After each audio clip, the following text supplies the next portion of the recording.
Assalamualaikum warahmatullahi wabarakatuh. Salam sejahtera bagi kita semua. Sebelumnya perkenankanlah saya Dinda Kelani Syawalianingsih, siswa SMA Negeri 7 Purworejo, untuk menyampaikan sebuah cerita rakyat yang berjudul Nyi Bagelen. Alkisah, terdapat sebuah negeri bernama Medakamulan atau Medanggele atau biasa disebut Pagelan. Negeri ini dipimpin oleh Sri Prabu Kandiawan yang memiliki 5 orang anak, yaitu Sri Panuwun, Sri Sendanggarbo, Karungkala, Sri Petung Laras, dan Sri Jetayu. Negeri Pagelan merupakan negeri yang aman, tentram, dan makmur karena rajanya memerintah sangat adil.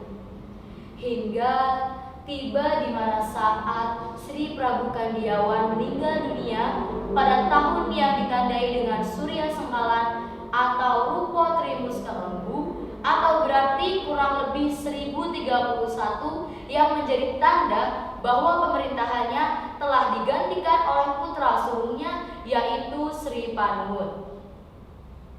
Sri Panuwun memiliki 2 orang anak yang masing-masing anaknya itu memiliki kekurangan atau cacat.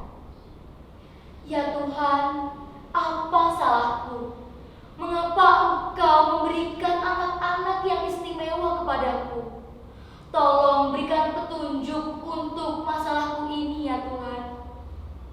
Lalu Sri Panuwun mendapatkan sebuah petunjuk gaib yang isinya dia harus pergi ke salah satu sendang yang berada di Somolabu, dan di sana dia memperistri seorang anak perempuan dari Kiai Somolabu.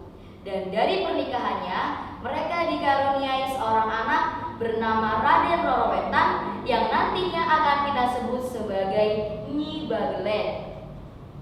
Setelah Nyi Bagelen menikah dengan Pangeran Awu-Awu, suatu ketika Pangeran Awu-Awu berbicara dengan mertuanya itu. Aku ingin memerintah di Hargopuro. Jadi aku minta engkau menantuku untuk menggantikan posisiku di Bagelen. Apakah engkau setuju? Lalu Pangeran Awu-Awu menyetujui permintaan dari mertuanya itu. Baiklah Pak, akan saya jaga amanah dengan sepenuh hati saya.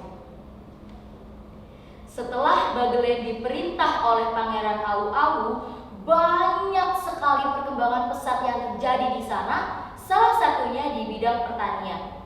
Ada 2 tanaman pokok yang menjadi ciri khas dari daerah tersebut, yaitu tanaman padi ketan wuluh dan juga kedelai. Dan dari pernikahan Raden Roro Wetan dan juga Pangeran Awu-Awu, mereka dikaruniai 3 orang anak, yaitu Raden Bagus Gento, Raden Roro Taker, dan juga Raden Roro Pitra.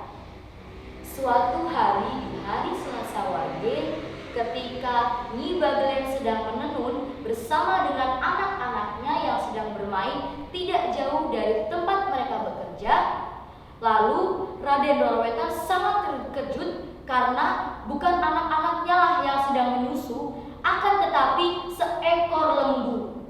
Lalu Nyi Bagelen pergi mencari anak-anaknya ke tempat mereka bermain, akan tetapi dia tidak menemukan siapapun.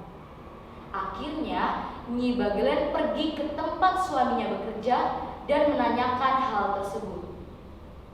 Pangeran Awu-Awu, kemana anak kita pergi?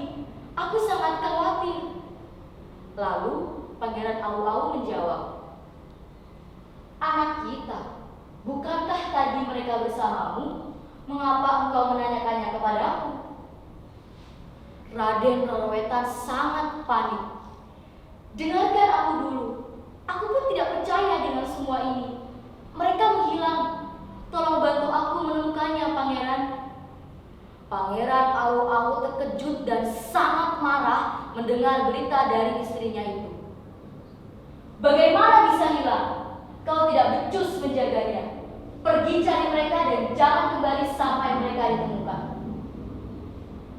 Raden Roro Wetan pergi dari situ dengan perasaan sangat kecewa karena merasa dihina, tidak bisa menjaga kedua anaknya. Lalu dengan alat tenunya dilemparkanlah semua lumbung itu sehingga lumbung itu tersangkut di desa Kerendetan dan yang satunya di desa Sumorejo. Lalu tanaman-tanaman itu pun berhamburan di daerah Wingko Tinumpu.